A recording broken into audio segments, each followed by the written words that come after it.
I absolutely don't want to do this whatsoever, but I'm on the way to the track now to run another mile time trial. And the last one I did was around 2 months ago, and I did 5:56, and I'm gonna try to beat that now. So in the 2 months, all I did was slow base training, zone 1, zone 2, no speed work at all. And I'm not saying that's ideal. Like, I didn't even do strides, and I'm going to start incorporating strides in the next block. So strides, for those that don't know, just means that you're doing like faster reps, faster short runs, like 10-20 seconds, just to get like the legs turning over quickly. Because if you only do slow stuff, you just won't be able to run fast efficiently because your nervous system isn't used to it. So when you do aerobic base building, it's always good to also incorporate strides, which I didn't do. And I also didn't do any like glycolytic work except for kettlebell sport stuff. Okay, so I did long cycle training. I did one online competition in long cycle. So I kind of trained that energy system, but not in a specific way. And the thing is, I'm using the mile currently as like a test of VO2 max, but I'm not training for the test, if that makes sense. And what I mean by that is there are studies like showing that if you train intense workouts, for example, like threshold runs, like interval training, like VO2 max intervals, your VO2 max is going to increase quicker than by base training. Okay, base training being zone 1, zone 2, easy runs, easy mileage. But that's not to say that base training doesn't increase your VO2 max. And that's the problem when people cite those studies, is they don't realize, or maybe they do realize, but they don't present the situation in an accurate way, that the VO2 max training, or the like fast stuff, it's peaking. Okay, so it does show quicker returns on investment, or more return on investment, but it also fizzles out after like 2 months. Okay, so by comparison, the base training is also going to improve your VO2 max, albeit at a slower pace, but it's not going to stop. Okay, you're going to keep improving after 2 months, 3 months, 4 months. And that's why it's short-sighted to say, oh, all I need to do is intense stuff, because that's going to like produce more results. Yes, it's going to produce more results, but it's not as sustainable. And that's the same thing, same idea in like strength training, right?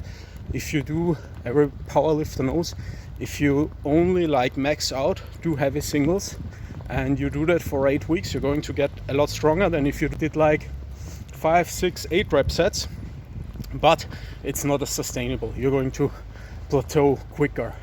And that's why I'm, especially as someone without a strong endurance background, I'm currently trying to really build that aerobic base and not worry too much about like the anaerobic component. So if I had done like true mile training, I probably would, or for sure I would have a quicker improvement in my mile. But I'm using the mile as a test. I'm not training for the test. Okay, so I hope that makes sense. Okay, we made it to the track. Looks good. It's warm but not too hot. Couple of boys playing soccer. Couple runners on the track, but it should be all right. It should be all right. Nobody should get into the way too much.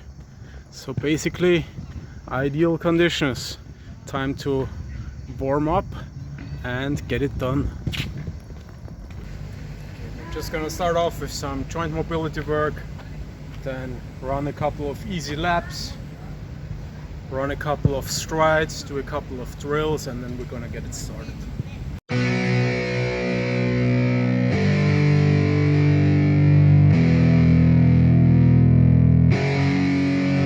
Couple of laps as an easy aerobic warm-up.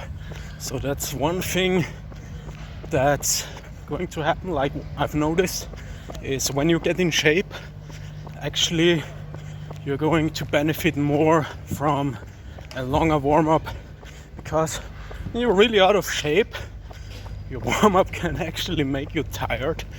But when you're in shape, it's really going to help to get all those energy systems working, and you're going to perform better. So that's something I started doing before, like kettlebell sport training, like before a test set. If you can do a 20-30 minute run, that's going to really get that aerobic energy system online, and you're going to perform better. And that's something the Russians do a lot as well. Like at competitions, they run for their warm-up. So I'm just going to do some laps, and I don't know, I'm a bit nervous, a bit anxious, but I think that's good. And yeah, now it's just about like getting the mental part right. So I'm going to maybe try for 125 per lap. So that's going to be a 540 mile. Maybe that's ambitious, I don't know, we're going to see. But the splits would be like 125 the first lap, 250 the second lap, then it would be 415 for the third lap, and the last lap would be 540. And yeah, that would be really nice PR for me. We're gonna see.